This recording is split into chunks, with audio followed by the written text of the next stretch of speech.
give us your take on these texts. I think, you know, since you and I last talked, I feel like the political correctness that everyone has complained about for the last year has actually elevated our awareness and our own sort of self-consciousness about these things.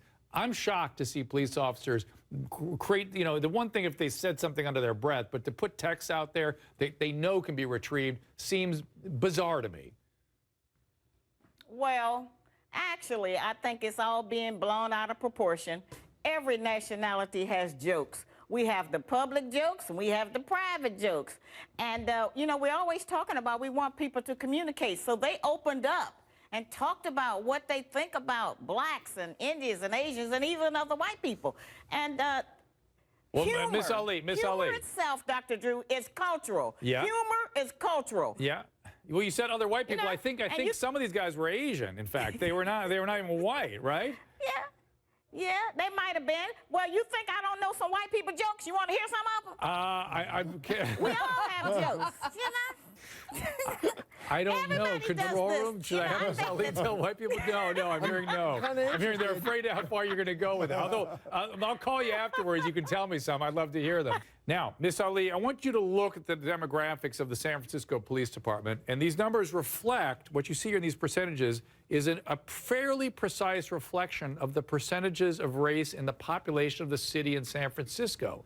So, Miss Ali, help me here with this, because after Ferguson, there was all this hue and cry about diversifying the Ferguson Police Department to reflect the population. Yeah. But here San Francisco has done that, and still we have problems. Tell me what the solution is.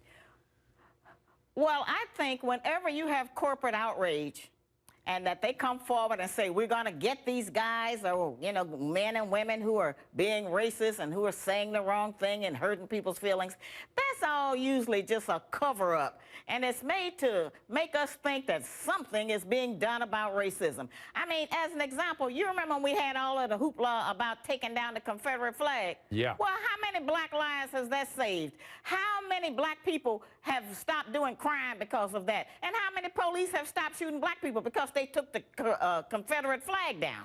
You know, it makes no sense.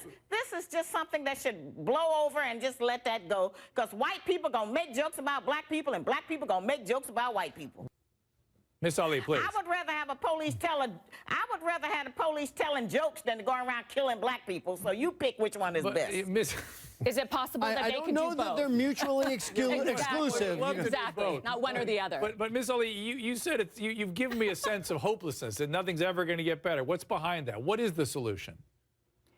Well, the solution, as I keep saying, is separation. Now, here's what we could do. White people could police white people. Black people police black people. Asians, Latinos, everybody police their own people. Except the problem is black men hate themselves so much, they probably treat us worse than the white police officers. So we don't want to do that. We're going to have to stick with what we got and try to fight our way through it.